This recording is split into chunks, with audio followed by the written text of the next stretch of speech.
pregnant, I built my baby registry with so much excitement, okay? And honestly, a little bit of anxiety. But I just didn't want to be unprepared, right? So I added everything that I thought I needed, everything that I thought I should have. Now that I'm 1 year into this thing called motherhood, I can confidently say that there are several registry items that I either never used, barely used, and definitely would not register for again. This video isn't about shaming products or saying that they're bad or useless. It's just real hindsight from a first-time mom who learned as she went. So if you are pregnant or building your baby registry right now, this might save you some money, some space, and some sanity. If you are new here, my name is Marissa Linnell, and on this channel, we talk a lot about just life, okay? We talk motherhood and femininity and personal development. If any of those things register with you, please be sure to hit the subscribe button. And I also want to say this up front because I'm pretty sure that the title of this video is going to have the word regret in it. When I say regret doesn't mean useless. It just means it was unnecessary for us. Every baby is different, every household is different, and what didn't work for us might work perfectly for you or someone else. These items that I mentioned in today's videos are just items that for our baby and our lifestyle didn't make sense in real life. So let's talk about them. Okay, the first up on the list is a diaper spatula, like a diaper rash spatula, okay? Never used it, not once. And I would never register for it again. This is one of those products that it does sound helpful, right? Especially when you're pregnant and you're overthinking everything. But in real life, it wasn't necessary. Daughter has had all of one diaper rash, and I found myself just cleaning my hands and applying the diaper rash cream to her bottom with my hand. And it worked fine, it was effective. I would do away with the diaper spatulas. It's just one less thing for me to have to clean and keep track of. But again, it was truly helpful in theory, just unnecessary in reality. Next are 9-ounce bottles. I registered for 9-ounce bottles. They were never opened, never used, never looked at. I wouldn't register for 9-ounce bottles again, especially as a first-time mom or just with any baby really, because one, you don't even know if your baby is going to take to a bottle yet, let alone a 9-ounce size. Chances are that you probably won't need a 9-ounce bottle. We literally went from like 2 ounces a bottle to 4 ounces in a bottle to 6 ounces in a bottle and barely scraping the top of an 8-ounce bottle, okay, barely. If I were to do it again, I would just focus on registering for 4 ounces and 8-ounce bottles. I wouldn't go anything over that. I know some babies go longevity with bottles. Daughter hasn't used a bottle since she turned 12 months. She just one day woke up and never wanted a bottle again. I don't know why. So we went from a bottle to a sippy cup real fast, and that's just that. But I know there are some babies out there that don't mind a bottle and that they need a bottle to go to sleep, even well into their 2-3 years old, and that's fine. But I wouldn't register for a 9-ounce bottle until I absolutely know that my baby is going to need a 9-ounce bottle. I would just actually see what my baby needs before committing to a bottle of that size. Okay, next is a car seat camera, like the in-car camera. This one was definitely overhyped for us. I opened it, I saw all the wires, hated it, sent it back. Would never register for one again. It sounds reassuring, right? And all the videos that you see on social media, it looks reassuring, okay? And once I got it, it was unnecessary. It's another thing to install and manage, and we just did away with it. We use the old school car seat mirrors, and it works perfectly well for us. I do have a lot of friends who actually do have the car seat camera in their car, and they freaking love it, and that's awesome. But for us, it was just so unnecessary. If there's one thing about me is I truly hate to install and manage, like just another thing. I really hate installing things on my phone, like apps and all this stuff. I really do despise it. So it just didn't work out for me. Again, one of those helpful in theory, unnecessary in reality kind of things. Next is a car seat cover. This was also never opened. Car seat covers that you kind of like stretch and put over the whole car seat. Never opened it. It was unnecessary. If I needed to cover the car seat, I would just use one of her little blankies. I would never register for one of these again. Next is a portable changing pad kit. This one also stayed in the package ×2, okay? I registered for 2 of them. They both stayed in the package. I thought it was something that I would constantly be using on the go. And when I say the kit, I'm talking about the whole like mechanism. Like it folds out to a changing pad. It has a spot for the diapers, a spot for the wipes, and then it folds back up all nicely. It's like an envelope and it goes into the bag.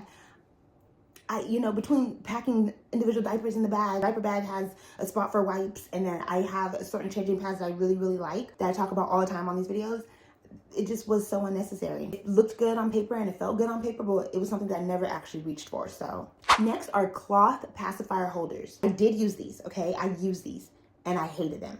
I absolutely despise them. They were fine until she started drooling and teething. And then after that, they were just a nasty mess, okay? They were always wet and it was just nasty. So I switched over to the silicone pacifier holders and I'm so glad I did. And they also collected a lot of dirt. Like, I was constantly washing them between her drool and then just dirt, right? Just getting dirty. The silicone ones are so much easier to wipe down, and they also double down as teethers for the babies as well. So I would just automatically register for the silicone pacifier holders. I would never touch a cloth pacifier holder ever again. Okay, next is the bedside bassinet. And this one is, you know, just for us. Majority of people use the bedside bassinets, and that is great. Some babies take to them, some babies do not. Ours didn't really care for her bedside bassinet. She slept in it like maybe twice, maybe 2-3 times. And it just wasn't something that really like stuck. Partially, that was our fault for maybe not trying as hard, but like her nap stretches just weren't very long in the bassinet at all. And she slept, you know, better in the bed with us. And so yes, we are a co-sleeping family, and some people are, some people aren't. We are. That's just personal to us. Would I register for a bedside bassinet again?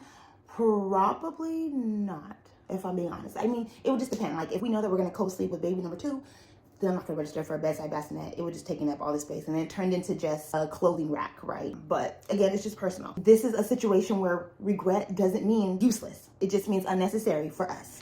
Next is the swing. Same story here as the bedside bassinet. It's a very personal type situation. Daughter didn't take to the swing. I actually really wanted her to take to the swing more than I cared about the bassinet. Co-sleeper over here. But I really wanted her to take to the swing. I love the swing. I thought it was a good idea. I thought I would be able to get so much work done. No, she did not take to the swing at all. It was something that was just useless for us. And that's really the hard part about registries, right? You don't know what your baby's preferences are. So these 2 items are mainstream items that you're going to add to your registry, right? Everybody adds a bedside bassinet. Everybody adds a swing of some sort. So I'm not saying don't do that. I'm just saying I regret adding it to mine because they ended up being useless in my household. But you don't know until you try. All that to say is it's okay if you register for these things and end up not using them. It's not you, it's your baby. Your baby has preferences, okay? Okay, lastly is baby mittens. I probably used baby mittens once, and I hated them. Going forward, I would never register for the baby mittens again. I think they're just extra things to keep track of, right? And they're so small, they get lost so easily in the car, in the laundry, in the diaper bag. Like, they are so small. So I would never register for baby mittens again. I would just focus on getting onesies and registering for onesies that have the permanently attached mittens. I registered for a lot of those, and I use those all the time, okay? Baby's hands were always covered. I wouldn't waste a thought process on getting individual baby mittens, okay? It's one less thing for you to have to worry about and keep track of. So if I were building a baby registry today, I would just make sure I leave more room to adjust later on. My biggest takeaway is I would definitely plan on using registry discounts later, knowing that you just don't know what your baby is going to want up front. So wait on certain baby preference items. Definitely obviously register for some bottles. I would maybe do like 4-ounce bottles in different type of bottles, like Dr. Brown's, Tommy Tippy. I would get like different brands. If you find out, say, hey, your baby likes Dr. Brown bottles, then I would then use my registry discount completion code to buy 8-ounce bottles in the Dr. Brown bottles that baby may like. You know what I mean? Never stop reminding yourself that this is all part of motherhood. The learning part. Your registry does not have to be perfect. It just has to support you. Motherhood is full of trial and error. Your registry is no different. So if you're a mom, tell me in the comments, what is one item that you regret registering for? And if you're expecting, save this video for later. In my next video, I plan on sharing registry items that I would buy again in a freaking heartbeat 1 year after motherhood. The ones that actually made a difference. That is all that I have for you guys today. Thank you so much for tuning in to today's video. I truly do appreciate it. Please be sure to like, comment, share, and subscribe to this channel. And until next time, switches. Baby, you don't know what you do to me. Between me and you, I feel like chemistry.